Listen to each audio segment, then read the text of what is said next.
Hari ini teman-teman, topik paling penting saya nomor 4 ya. Bante sudah cerita jalannya, hasilnya, caranya gimana Bante? Caranya gimana? Caranya 8 ini. Kebenaran mulia yang keempat. Jalan menuju lenyapnya penderitaan, dukkha, nirodha, gamini, patipada. Dan jalan ini adalah jalan jalan mulia berunsur 8. Teman-teman, kalau 8 ini dipraktekkan, hasilnya adalah arahat. Ya. Kalau Anda mengatakan arahat jauh banget Bante, arahat jauh banget. Enggak, sama aja kok. Kalau saya mengatakan, misalkan ya, kalau kita mempraktekkan ini adalah jalan menuju PhD, for example gitu. Kalau saya nggak mau PhD, saya mau ke bachelor, jalannya sama enggak? Ya sama. Saya cukup master aja. Ya sama. Hanya kita tidak mendapatkan privilege dari seorang PhD kalau kita hanya seorang master. Tapi kan hasilnya sama, betul ya? Jadi ini udah the best way. Jadi kita sama-sama tahu bahwa 8 jalan ini menuju arahat. Tapi kalaupun teman-teman tidak mencapai arahat di kehidupan ini, you will have a very good life. Betul ya? Karena kita meniru dari yang terbaik. Ya, kalau kita meniru sports tadi, saya niru semua yang Kobe Bryant lakukan, for example. Saya cari buku, The Blueprint of bagaimana Kobe Bryant latihan. Saya tiru semuanya. Dietnya, cara jam tidurnya, everything. Apakah Kobe jatuh akan jadi Kobe Bryant? Impossible. Tinggi saya aja nggak cukup. Betul ya? Tapi at least mungkin saya jadi yang terbaik di tingkat provinsi. Betul ya? Jadi ini the best way teman-teman ya. Semoga jalan mulia berunsur 8 ini Anda simpan di dalam hati. You trust me, resultnya amazing. Saya akan explain pelan-pelan satu-satu. Di dalam MN spasi 117. Silakan dicatat MN spasi 117. Nanti bisa cek di Google ya, Majjhima Nikaya 117, ada bahasa Indonesia ya, ada bahasa Inggrisnya. Nanti Anda cek. Di sana Sang Buddha bertanya kepada para biku tidak berani menjawab. Jadi ini culture di zaman dulu ya, kalau Buddha bertanya, muridnya nggak berani jawab. Mereka akan menjawab, kita tidak mengetahui lengkapnya Bante, mohon Bante menjelaskan. Nah, mereka murid Sang Buddha juga manggil Sang Buddha Bante. Pertanyaan Sang Buddha adalah, oh para biku, apa yang disebut sama samadhi? Nomor 8. Meditasi benar. Pertanyaan saya, bukankah ini adalah pertanyaan klasik 1000 umat Buddha, betul? Semua punya pertanyaan, bagaimana meditasi yang benar. Tapi uniknya di sutta tersebut, MN 117, Sang Buddha mengatakan bahwa meditasi yang benar adalah meditasi yang ditopang oleh 7 faktor di atasnya. Pandangan benar, pikiran benar, ucapan benar, perbuatan benar, penghidupan benar, usaha benar, perhatian benar, meditasi benar. Sang Buddha mengatakan meditasi yang ditopang oleh 7 faktor di atasnya adalah meditasi benar. Artinya teman-teman, kalau seseorang tidak punya pandangan benar, bisakah dia memiliki meditasi benar? Jawabannya tidak, ya. Kalau seseorang tidak punya pandangan benar, dia bermeditasi setinggi apapun, dia tidak akan mencapai kesucian. Contohnya adalah guru Sang Buddha, guru Pangeran Siddhartha sebelum mencapai kebuddhaan. Ya, beliau pernah ikut 2 guru. Namanya Alara Kalama dan Udaka Ramaputta. Kedua guru ini mencapai tingkat jana yang paling tinggi, mentok langit-langit. Ya, Arupa Jana 3 dan Arupa Jana 4. Teman-teman nggak tahu istilah ini nggak apa-apa. Ya, istilah ini tambahan aja biar Anda familiar. Tapi intinya tingkat meditasi tertinggi mentok langit-langit. Tapi mereka berdua tidak mencapai kesucian tingkat pertama yang disebut Sotapanna. Apa fungsinya kesucian, Bante? Kesucian ini fungsinya adalah menjamin batin kita akan bersih dari dosa loba moha. Ngerti? Kalau suci itu jalannya adalah bersihnya pikiran. Meditasi tidak serta-merta menuju bersihnya pikiran. Anda jangan keliru. Saya ulangi ya. Kalau kesucian jalurnya menuju bersihnya pikiran. Kalau pikiran bersih itu tidak marah, tidak serakah, tidak ego. So far setuju ya? Tapi meditasi tidak serta-merta menuju pada kebersihan pikiran. Contohnya meditasi yoga. Meditasi yoga kan untuk kesehatan. Betul ya? Ada meditasi untuk kesehatan, ada meditasi untuk sport, ada meditasi untuk ketenangan, betul? Kalau Anda saya ajari meditasi nafas, meditasi ketenangan, Anda jadi tenang. Memang tidak gampang marah. Tapi kalau tidak ada dharmanya sama sekali, tahu nggak tujuannya itu untuk menurunkan ego? Nggak tahu. Hanya lebih rileks daripada sebelumnya. Dapat ya? Jadi meditasi itu tool. Dalam Buddhis, tool ini hanya punya satu tujuan. Tujuannya adalah melenyapkan dosa loba moha.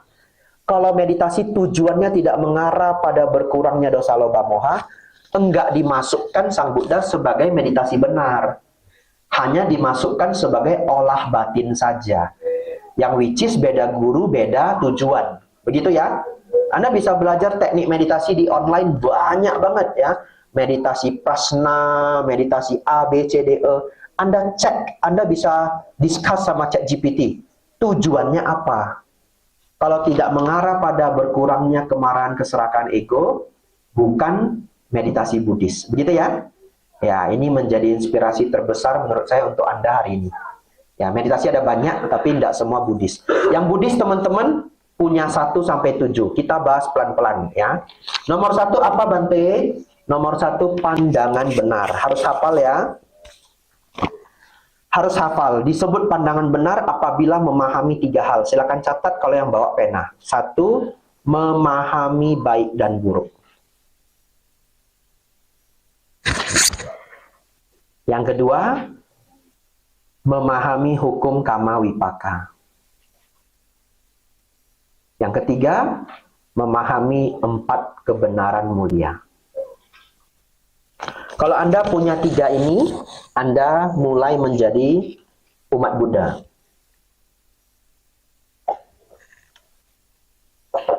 Jadi teman-teman, di Buddhis itu tidak ada baptisnya.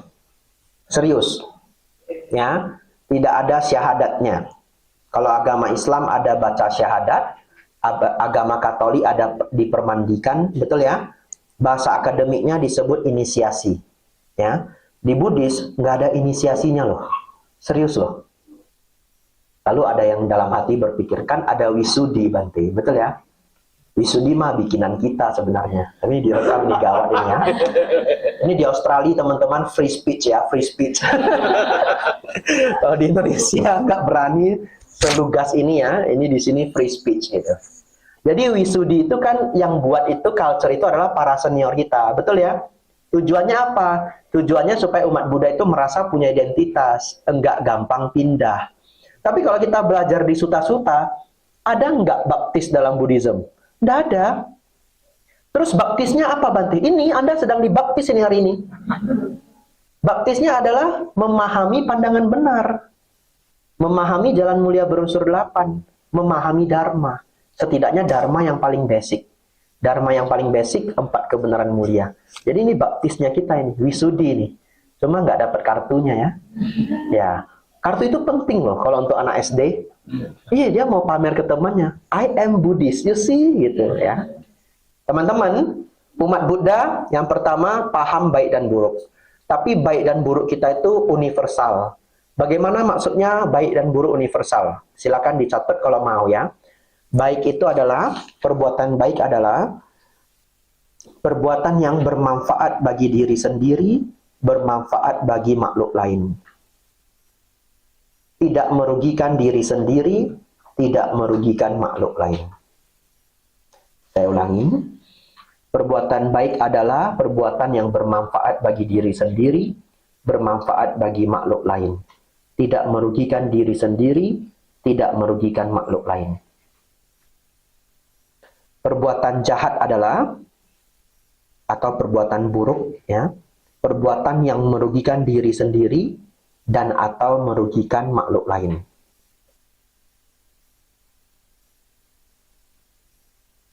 Ya, ada kata dan atau ya, itu dulu nggak pakai dan atau, pakai dan aja.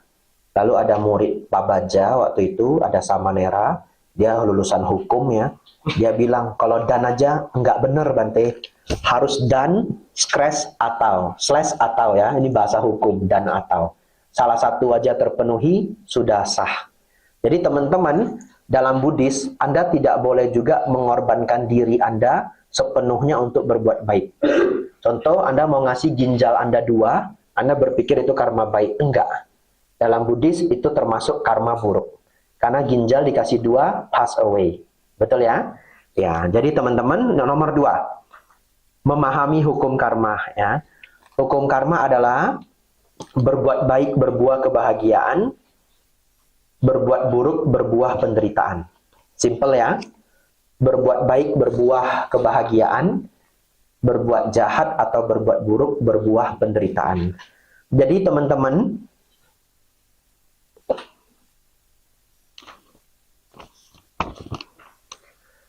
kalau Anda mendengar ada yang mengatakan begini, ya baik menurut Anda kan belum tentu baik menurut saya. Baik di tempat Anda kan belum tentu baik di tempat saya. Anda baca definisi baik menurut Dharma. Sangat universal. Anda mau bawa di kota manapun, di desa manapun, itu sudah benar. Betul ya? Yang namanya baik yang nggak merugikan siapapun. Memberi manfaat dimanapun.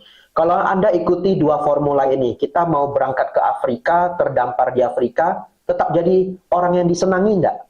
Jadi senangi, kita memberi manfaat, betul ya? Ya kita mau terdampar di Laos, di Kamboja, di Prancis, sama aja. Yang ketiga, memahami 4 kebenaran mulia yang sedang kita pelajari siang hari ini selama 2 hari ya. Teman-teman, hukum karma teman-teman, itu benar-benar adalah syarat untuk belajar ajaran Sang Buddha. Kalau seseorang tidak percaya atau tidak paham hukum karma, bisa dikatakan dia akan sangat sulit menjalani ajaran Buddha. Karena tanpa pemahaman hukum karma, ajaran Buddha ambruk semuanya. Contoh, kenapa kita menjalankan sila? Karena ada hukum karma. Kenapa senang berbuat baik? Karena ada hukum karma. Kenapa bermeditasi? Kenapa jadi bhikkhu? Semuanya karena ada hukum karma. Ya, jadi hukum karma ini sangat penting. Permasalahannya, hukum karma itu tidak bisa dibuktikan secara sains. Ya, dan ajaran Buddha itu tidak memaksakan Anda untuk percaya. Itu pelajaran kita Sabtu depan, namanya Kalama Sutta. Ya, sutta yang paling legend di antara banyak sutta. Kalau teman-teman ada waktu diusahakan datangnya. Minggu depan kita belajar Kalama Sutta.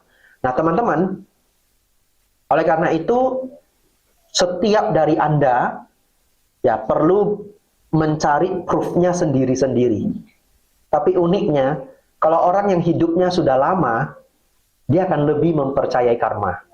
Kok bisa? Karena udah nampak. Ngerti ya? Dia nampak sendiri, temennya yang baik, luar biasa, ketika ada problem, semua orang membantu. Begitu ya? Dia lihat sendiri, temennya yang jahat itu banyak sekali masalah dalam hidupnya. Hanya permasalahannya adalah karena karma itu tidak cerita satu kehidupan, kadangkala terlihat sangat random. Karena karma itu link dengan kehidupan kita yang sebelumnya. Ya, kita bisa ketemu orang yang dia bisnisnya jahat banget, tapi dia super kaya. Itu membuat kita sulit percaya karma. Itu karena kita hanya bisa melihat satu kehidupan. Ya, Sang Buddha mengatakan kalau kita mampu melihat kehidupan sebelumnya untuk waktu yang lebih panjang, kita akan nampak bahwa semuanya itu correlated. Nah, oleh karena itu, silahkan ya Anda menggunakan perjalanan hidup Anda masing-masing untuk melihat bagaimana karma itu dalam kehidupan Anda. Ya, Anda tidak bisa datang ke saya lalu mengatakan, Bante, I don't believe in karma. Coba buktikan, saya nggak bisa. Itu menjadi perjalanan personal masing-masing. Ya, kalau memberi testimoni saya bisa. Ya, 3-4 tahun belakangan ini saya banyak memberikan pelajaran Dharma ya, dan setiap saya mengajarkan Dharma, misi saya cuma satu. Saya cuma punya misi itu cuma satu. Ingin Anda teman-teman semuanya jadi lebih wise. Itu aja. Loh, kenapa Bante kalau wise? Kalau Anda lebih wise, konflik Anda lebih sedikit. Kalau hidup Anda, konfliknya berkurang, hidup Anda akan lebih bahagia. Ya. Jadi ketika mengajarkan Dharma, saya mempersembahkan kebahagiaan dan kebijaksanaan. Itu misi saya selama bertahun-tahun, teman-teman. Dan saya juga tidak menyangka video di YouTube itu bisa viral. Karena saya sendiri nggak punya official YouTube. Nggak punya. Semuanya ini kontribusi umat. Setiap wira rekam, mereka share. Setiap wira rekam, mereka share ya. Malah ada baiknya saya nggak punya official YouTube. Karena beberapa biku punya official YouTube, timnya itu ngelarang orang lain untuk nge-repost. Timnya, bukan bantenya. Tapi timnya kan pengen kelihatan views-nya naik, betul ya?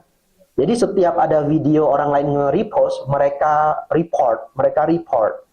Karena saya nggak punya tim dan nggak punya official YouTube, everybody can repost my videos. Akhirnya jadi besar banget gitu. Dan percaya tidak percaya, saya mengalami karma baik besar yang sangat miraculous. Hampir hal apapun yang saya butuhkan itu muncul tiba-tiba. Beneran. Di level yang menurut saya itu kayak kalau diceritakan itu aneh banget gitu. Contoh, handuk saya misalkan ketinggalan. Ya, saya udah tiba di kota Batam. Handuk saya ketinggalan di Kepulauan Riau. Saya cuma mikir, aduh handuk saya ketinggalan. Ya udahlah, nanti pakai sarung. Karena sarung saya ada 2 ya. Ya udah sarung dikorbankan jadi handuk. Kalau Anda bertanya kan bisa minta ke umat Bante. Saya jarang mau merepotkan orang, kecuali udah bohwat ya. Ya, saya berusaha jangan repotin orang lah gitu ya. Salah satu latihan saya. Tiba-tiba ada yang berdana, handuk. Wow gitu. Tapi kalau handuk kan umum, wajar lah Bante. Orang kasih biku handuk wajar, begitu ya. Kadang-kadang tidak wajar. Ya di Palembang, saya tiba-tiba berpikir saya perlu flash disk. Dan besoknya ada yang ngasih saya sekantong barang, isinya kalau nggak salah ada permen, ada coklat, dan ada flash disk. Keren kan? Nah, enggak lah Bante, itu belum keren-keren banget gitu ya. Satu ketika, saya mau berangkat berwasa di New York. Nah, saya nggak punya koper yang raksasa itu. Ya, koper saya yang cabin sama medium size. Lalu saya lihat di Jakarta, saya numpang di wihara Bante lain. Saya lihat, merek yang sama dengan saya itu ada yang the bigger size gitu. Oh, saya bisa bawa ini ya. Karena kalau ke Amerika itu dikasih sampai 46 kilo. Ya, penerbangannya itu pergi dan pulang. Ya, kita maksimalin aja. Perginya saya bisa bawa buku Parita Biru, betul ya? Karena umat butuh. Nanti pulangnya mungkin ada umat yang tak berdana suplemen or whatever gitu. Nah, jadi saya berpikir dalam hati, nanti pulang ke Yogyakarta bersama dengan Kapia Wihara, supir ya, ke Yogyakarta untuk cari koper itu, yang mereknya itu. Kok mereknya harus itu, Bante? Supaya dia bisa masuk klub, betul ya? Ya, kayak ibu dan anak yang dikandungnya itu dimasukin semua, gitu ya. Pregnant mom gitu. Besoknya saya terbang ke Solo, teman-teman ya. Ya. Dijemput oleh umat. Tiba-tiba umatnya bilang, Bante, hari ini saya ulang tahun. Boleh nggak bawa Bante makan ke rumah makan yang lebih bagus? Boleh, boleh. Bante mau makan apa? Ya apa aja ya. Akhirnya saya dibawa ke rumah makan Mediterranean. Punyanya atlet racing Indonesia, A1 or something. Ya, di kota Solo. Anda cek di online ya. Ya, dan sepertinya itu the first time saya makan Mediterranean. Ya, makan Mediterranean. Terus pulang ya. Di perjalanan, Bante, boleh enggak? Saya mau dana koper. Sih? Aneh kan? Saya mau dana koper, Bante, hadiah ulang tahun saya. Bante, saya ajak ke mall ya. Terus saya bilang, saya enggak terbiasa ke mall. Nanti dilihat orang nggak enak gitu ya. Orang nanti jadi kayak merasa, biku kok ke mall. Betul ya? Nggak usah ke mall dah, Bu. Tapi biar Bante bisa pilih. Ini Senin kok Bante sepi, nggak ada orang. Mallnya sepi, Bante. Di Solo itu mallnya sepi. Ada nggak orang Solo? Nggak ada ya? Ya. Di Solo mall sepi, Bante. Dan cuma dari gate, belok kanan, naik elevator, tiba gitu. Sepi ya? Sepi, Bante. Beneran sepi. Ya udahlah, sepi bolehlah gitu ya. Ya, jalanlah kita ke sana. Tiba di sana, sudah nampak koper yang sama. Ya. Saya tidak ke lain hati lagi ya. Yang ini aja, Bu, yang ini. Hanya 1 hari loh. Setahun berapa hari? 365 hari. Kenapa harus besok? Dan saya mengalami itu sangat sering. Tapi 3 cerita ini mungkin yang paling bagus untuk diceritakan. Saya mau pinjam cerita Bante Panyawaro. Ada yang kenal? Kenal ya? Cerita beliau lebih ekstrim lagi. Saya tidak se-ekstrim itu. Mungkin nanti nunggu umur 60 ya. Saya datang lagi. Kebajikan belum cukup ya. Lalu beliau kebajikan sudah gocap, sudah 50 tahun jadi mang ya. Satu ketika beliau kan kepala wihara ya. Beliau setiap pagi itu survei wihara keliling gitu. Jadi beliau turun ke ruang tamu, ada gorden tapi kain ya, nggak seperti ini. Ya, beliau buka gordennya dan gordennya rusak, teman-teman. Ya, saya pernah cerita ini di YouTube ya. Gordennya rusak. Dalam hati beliau berpikir begini, nanti dengan Kapia harus pergi ke Jogja, ke kota ya, nyari gorden. Beberapa hari kemudian ada ibu-ibu tidak dikenal beliau sama sekali, nggak tahu siapa, nggak pernah datang ke wihara, dan beliau nggak pernah cerita ke siapapun beliau butuh gorden, dan ibu itu berdana gorden. Anda nanti boleh setiap Bante yang datang ke IBS, tanyain, Bante pernah dapat gorden nggak? Nggak ada umat yang dana gorden yang nggak ada. Betul ya? Saya serandom-randomnya yang saya pernah dapat itu sisir. Serandom-randomnya, ya. Dan nggak bisa saya pakai juga. Itu udah the most random, itu dapat sisir. Bante Panya dapat gorden, ya. Dan bahkan Bantenya menduga ngomong ke saya pas makan siang. Saya sepertinya yang memberikan. Kalau enggak dewa, ya diberitahu dewa. Karena cuma ngomong dalam hati, ya gorden sudah rusak. Ya. Jadi teman-teman, mengenai hukum karma, itu perjalanan kita masing-masing ya. Tetapi seskeptis-skeptisnya seseorang, hukum karma, formula hukum karma itu sudah 100% benar. Berbuat baik berbuah kebahagiaan, berbuat jahat berbuah penderitaan. Dipikir dengan logika apapun hasilnya sama. Sampai hari ini kalau Anda menampar orang, Anda pasti ditampar kembali. Ya, betul ya? Mau dia agama apapun, betul? Ya. Dan sampai detik ini kalau Anda memberikan sesuatu kepada orang lain dengan hati yang penuh kebahagiaan, orang itu akan tersenyum. Betul ya? Apapun sukunya. Jadi hukum karma sampai hari ini masih tidak menyeleweng ya, artinya maknanya masih benar. Teman-teman, itu yang disebut pandangan benar. Kita hafal ya. Memahami baik dan buruk, memahami hukum karma, memahami 4 kebenaran mulia. Sampai kapanpun teman-teman ditanya apa sih itu pandangan benar sama diti, apalagi di sini kalau foto sama diti gitu ya. Ya. Baik dan buruk, memahami hukum karma, 4 kebenaran mulia. Saya sengaja saya ulang-ulang ya supaya hafal ya. Dari mana Bante membuat kesimpulan yang 3 ini? Majjhima Nikaya 9 ya. Yang rajin membaca boleh membaca MN spasi 9. Judulnya sama Ditthi Sutta. Ya, walaupun sutta itu panjang sekali, tapi nanti kesimpulannya adalah memahami 3 ini adalah pandangan benar. Lanjut teman-teman ya, yang lain tidak sulit kecuali nanti 6, 7, 8. Kita masuk ke nomor 2 teman-teman. Pikiran benar.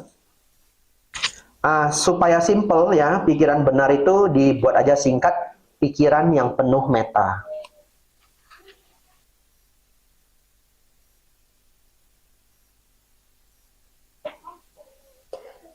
Jadi teman-teman, kalau orang mengembangkan pikiran yang penuh meta, tidak mungkin dia punya pikiran untuk menjahati, menyakiti orang lain ya. Praktikkan Karaniya Metta Sutta ya. Teman-teman senang membaca Karaniya Metta Sutta, mohon itu dipraktikkan ya. Apa itu? Walaupun marah dan benci, jangan mengharapkan orang lain celaka ya. Kenapa ada kalimat itu? Karena Sang Buddha tahu tidak semua umat Buddha yang berlatih Dharma sudah langsung arahat, kan tidak mungkin. Betul ya? Ya, orang pada umumnya masih bisa marah. Masih bisa marah enggak ini semua? Masih ya. Tapi kita punya satu moto hidup. Walaupun marah dan benci, tidak mengharapkan orang lain celaka. Jalani moto ini ya. Mau semarah apapun kita nggak akan bikin motornya atau mobilnya flat tire itu bukan cara kita ya. Anda punya cara lain yang lebih legal gitu ya, yang tidak harus break the rules, rulesnya negara ataupun rulesnya dhamma. Anda bisa lapor ke atasan, Anda bisa minta pertanggungjawaban, Anda bisa jadi orang yang lebih tegas ya. Ya tidak marah bukan berarti tidak boleh tegas. Ya kalau kita disakiti ya kita boleh tegas gitu ya. Saya sudah jadi biku, kadang saya juga masih bisa tegas. Ini maksudnya apa ya Pak ya? Kalau begini maksudnya kenapa? Ya bukan marah, tapi kita nggak mau juga menjadi korban, betul ya? Ya, jadi boleh tegas ya, menuntut kebenaran begitu. Tapi tentu itu kalau sudah bohwat ya. Ya, kalau semua bisa dilakukan dengan ucapan dan cara yang baik, tentu harus baik. Pikiran yang benar, pikiran yang penuh meta ya, tidak punya pikiran menjahati orang lain. Nomor 3 teman-teman, ucapan benar. Saya akan sangat emphasize nomor 3 ini, karena saya yakin nomor-nomor antara nomor 1 sampai 5, teman-teman sudah hampir baik semuanya, kecuali kita perlu latihan lebih di nomor 3 ini.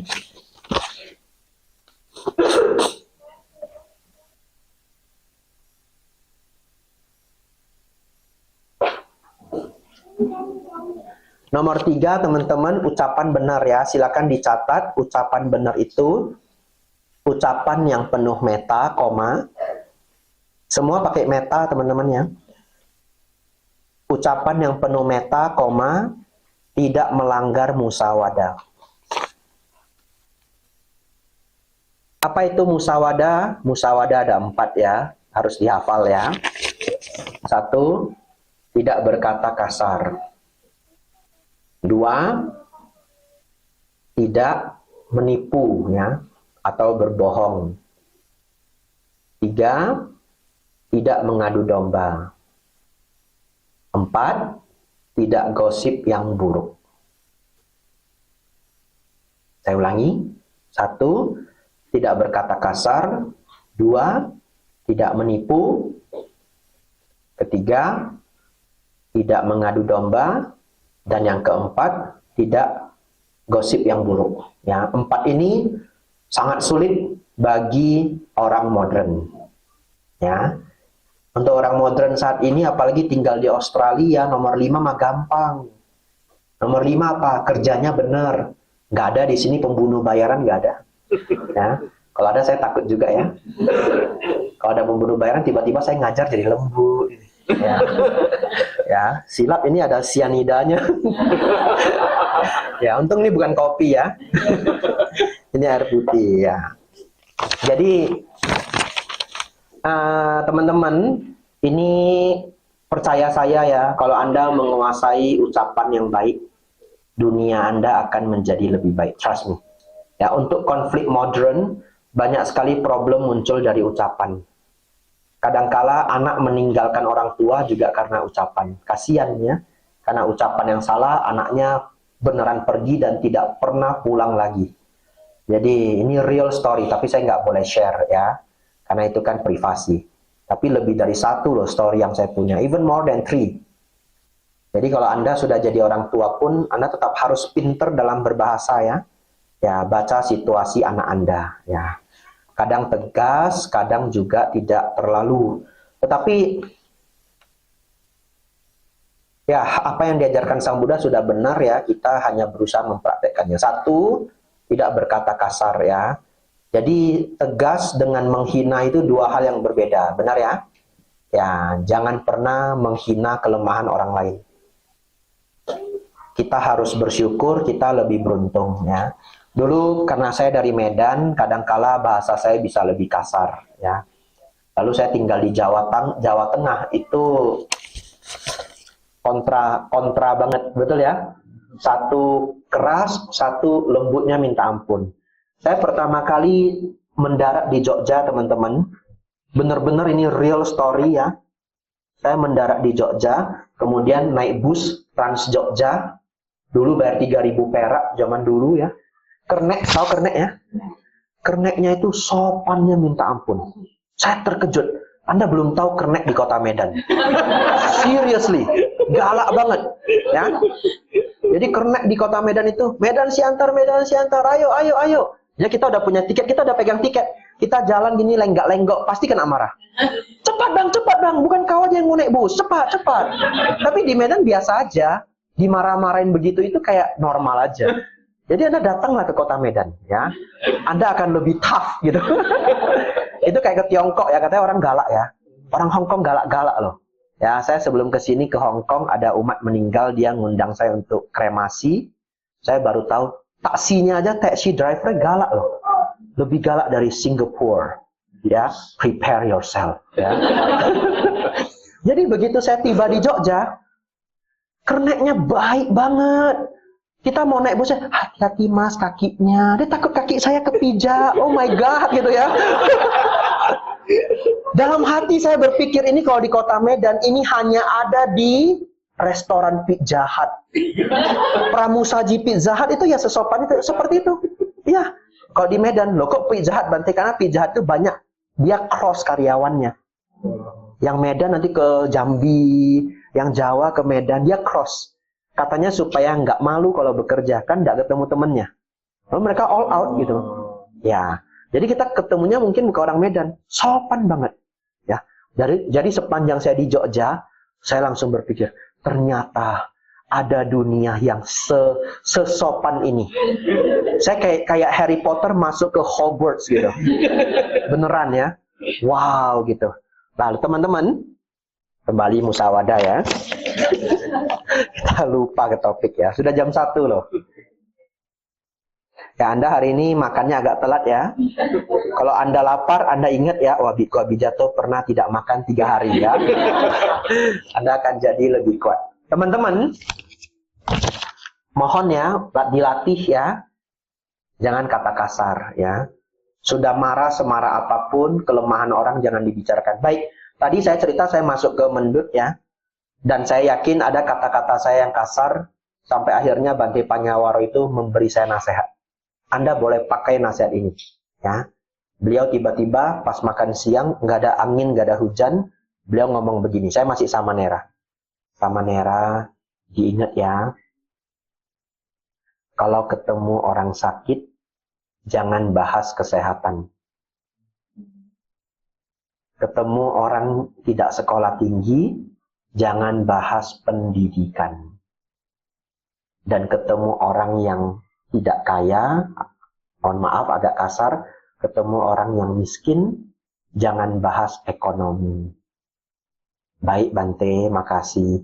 Saya masih tidak ngerti, saya dapat nasihat itu. Tapi setelah masuk ke kamar ya, kita sebutnya kuti dalam bahasa Pali. Setelah masuk kuti saya renungkan, kok dapat nasihat ini ya. Oh ya, mungkin tanpa saya sadar, saya pakai bahasa yang kasar. Dan itu saya praktekkan sampai hari ini ya. Jadi teman-teman ingat ya, kalau misalkan Anda beruntung sekolahnya tinggi ya, lalu Anda pulang ke Indonesia, ada teman yang kurang beruntung, hanya sekolah sampai SMP atau sampai SMA, jangan pernah ngomong ya, kamu nggak ngerti lah, kan kamu nggak sampai kuliah gitu. Itu orang sakit hati banget loh. Ya, kalau kita yang kalau sekolah kita tinggi kita nggak merasa, ya. Tapi itu insecure yang paling dalamnya dia. Betul ya? Ya, tapi sebaliknya kita tidak berpikir seperti itu ya. Saya di Jakarta ketemu kok orang dari background edukasi apa aja dan mereka banyak yang mencapai kesuksesan. Artinya ya kalau orang tidak punya karma baik untuk edukasinya tinggi, bukan berarti hidupnya buruk. Betul ya? Ya, ada orang edukasi tidak tinggi tapi sangat wise, sangat pintar manajemen ya. Salah satunya Menteri Perikanan kita dulu, Bu Susi, tamat SMP punya airlines. Keren ya? Ya. Tetapi kita harus maklum, kalau kita ketemu teman yang kuliahnya tidak tinggi, kita jangan pakai bahasa aneh-aneh. Palingan cuma begitu. Pinternya sama kok, hanya penggunaan kosakata aja. Itu yang saya temukan. Karena saya ngajar dari kota sampai ke desa. Ya, jangan pakai bahasa yang aneh-aneh aja. Ya, itu. Dan yang kedua ya, saya ingat selalu, dengar dari Bante Damaudo, beliau juga mengatakan bahwa karma setiap orang itu berbeda-beda. Ya, ada orang yang karmanya tidak cukup untuk dia pendidikannya tinggi. Ya, saya juga pendidikannya tidak tinggi. Ya, para Bante PhD di tempat A, PhD di tempat B ya. Ya, saya dari dulu pengen juga kuliah. tapi jalurnya tidak ke sana. Ya, lalu saya merenung, oh iya ya, karma setiap orang berbeda-beda. Tapi bukan berarti kita tidak bisa belajar, betul ya? Sekarang dunia sudah online, ya we can learn whatever we want gitu. Ya, kita lanjut teman-teman.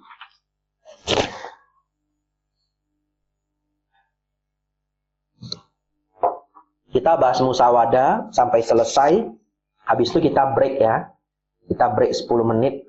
Yang mau ke toilet bisa, yang punya sakit mah bisa makan cepet-cepet ya, makan sedikit ya. Terus kita habiskan pelajaran kita. Semoga Anda punya banyak waktu ya. Baik. Nomor 2 teman-teman. Jangan menipu, jangan berbohong ya. Tapi saya langsung tahu akan ada yang bilang 2 hal. Bante, kalau saya berbohong untuk kebaikan boleh enggak? Itu 1 ya, white lie. Yang kedua akan ada yang tanya, Bante, kalau saya berbohongnya sedikit-sedikit aja boleh enggak?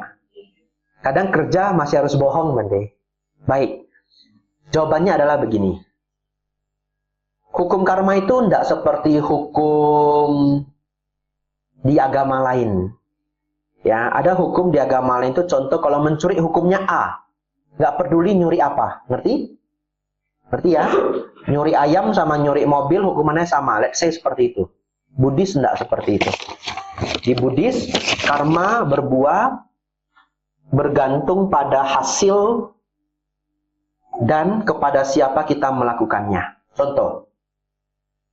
Kalau kita berdana sepiring nasi, contoh anak-anak kurang mampu, mau sekolah, kita sekolahin. Kalau si A, dananya beasiswa. Si B, dananya beasiswa, seragam, buku tulis, tas, sepatu, kaos kaki. Siapa karmanya, karma baiknya lebih besar? Si B ya, dia memberi lebih lengkap. Ya, jadi kebajikan itu tidak sama, tergantung porsinya masing-masing. Lalu juga yang kedua, si A, anaknya apa? Kepada siapa kita memberinya? Ya, contoh anak A, rajin bukan main, baik bukan main, sayang orang tua, hormat kepada guru. Anak B, bandel bukan main, ya, tidak sayang orang tua, tidak sayang guru, tidak pengen belajar juga. Beasiswa mana yang lebih berguna? Beasiswa kepada anak yang A. Ya, jadi bagaimana karma itu berbuah berhubungan dengan apa yang diberikan dan kepada siapa kita memberikannya. Kombinasi dari dua ini. Ada lagi kombinasi lain. Sila kita, keadaan batin kita, tapi let's say yang 2 ini aja dulu. Ya, yang paling the biggest impact. Oleh karena itu berbohong juga sama. Ya, jadi kalau yang sama sekali tidak boleh dilanggar itu adalah berbohong sampai menyebabkan penderitaan bagi orang lain. Jadi kalau sekedar berbohong kecil, dibandingkan dengan berbohong sampai menipu orang kehilangan 2 miliar, 3 miliar ya, 5 miliar, ya tidak bisa sama. Setuju? Ya. Karma buruk kita berbuah tergantung dari besarnya kejahatan yang diperbuat. Itu jawabannya ya. Ya, jadi Anda kembali bertanya, jadi Bante, berbohong untuk kebaikan boleh enggak? Jawabannya, karena Anda nanya saya sebagai biku, tetap saya jawab, tidak baik. Kan begitu. Sebagai biku, saya nggak punya jawaban lain. Tapi kenyataannya kadang Anda mengasuh anak, mengasuh cucu, ada bohong-bohongnya enggak? Ada. Nah, itu ya. Tetapi tetap berbuah. Karena itu bukan keburukan besar, ya berbuahnya mungkin hanya sekadar simloan. Apa itu simloan? Batinnya ribut ya, kayak nggak enak gitu. Itu juga karma buruk berbuah. Habis ngebohongin anak kan nggak enak ya. Ya walaupun demi kebaikan gitu. Atau kadangkala karma buruknya berbuah. Yaitu apa? Anak jadi kurang percaya lagi dengan kita. Setuju ya? Walaupun dibohongi demi kebaikan kan trust kita turun. Saya dulu setiap ujian mama saya ngebohong. Ini real story ya. Saya ujian belajar. Besoknya saya nanya teman saya, lu kok nggak datang? Kan semalam lu janji mau datang rumah saya. Lu kan di rumah nenek katanya. Kapan gua di rumah nenek? Gua semalam datang, kata mama lu lagi di rumah nenek. Ternyata setiap deket ujian mama saya bohong. Kalau ada teman datang, dia di rumah nenek, dia di rumah nenek. Sejak itu kalau mau belajar pada saat ujian dan saya ada janji sama kawan, saya belajarnya di pagar teman-teman. Iya. Jam 4 sore, jam 5 sore, jam yang udah janjian, saya nunggu di kamar, nunggu di pagar, bawa kursi pagarnya belajar gitu. Terus mama saya bilang, Jip Laila gitu ya. Masuklah, masuk. Ngapain lu belajar di sana? Nggak mau. Nanti lu bohongin temen wah. Nah itu. Itu adalah karma buruk yang berbuah. Trust saya ke mama saya itu turun gitu ya.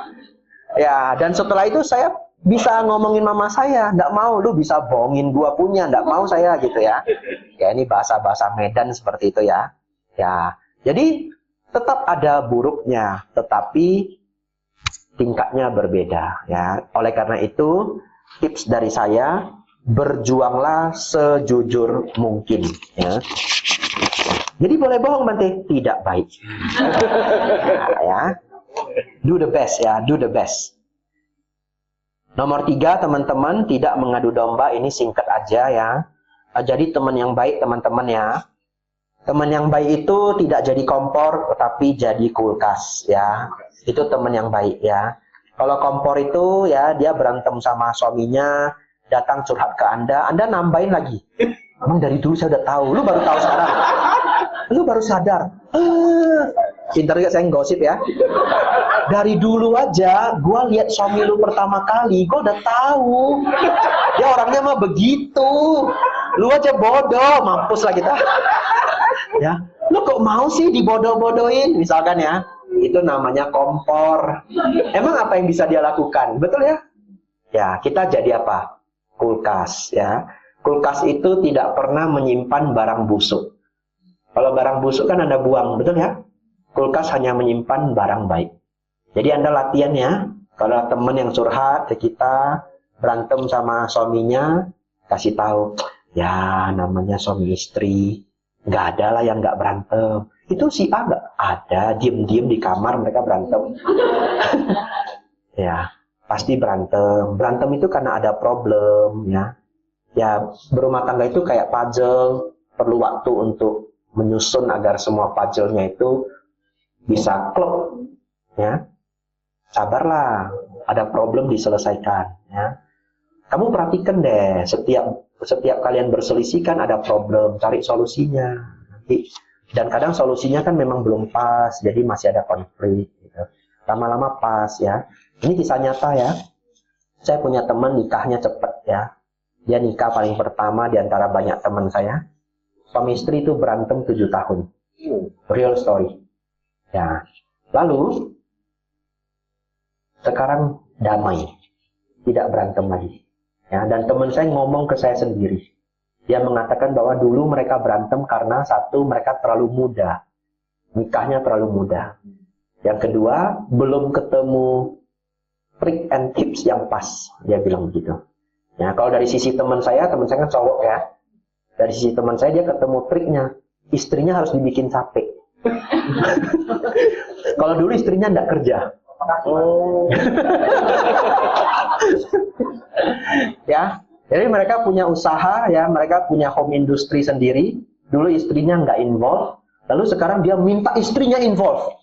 Sebanyak mungkin yang istrinya bisa kerjakan. Jadi istrinya banyak sekali job desk-nya A, B, C, D, E istrinya kerjakan. Ternyata energinya habis. Saya nggak pernah diomelin lagi gitu ya. Tapi itu salah satu, banyak yang dia pelajari. Jadi ya perlu 7 tahun ya untuk dia mempelajari itu semua. Nah, jadi saya pikir kalau orang baru jadi suami istri, perlu waktulah untuk ngeklopnya. Kalau sudah langsung klop ya syukur ya. Kalau sudah langsung klop, sometimes it takes time ya. Gak bisa Bante, saya percaya kalau nggak akan pernah bisa klop. Gak apa-apa, gabung dengan saya ya. Ya, pendaftaran selalu terbuka ya. Tapi saya perempuan aja, tenang, ada Ayah Santini ya. Kita nggak bisa kabur ya. Ya, ada sangga untuk laki-laki, sangga untuk bikuni.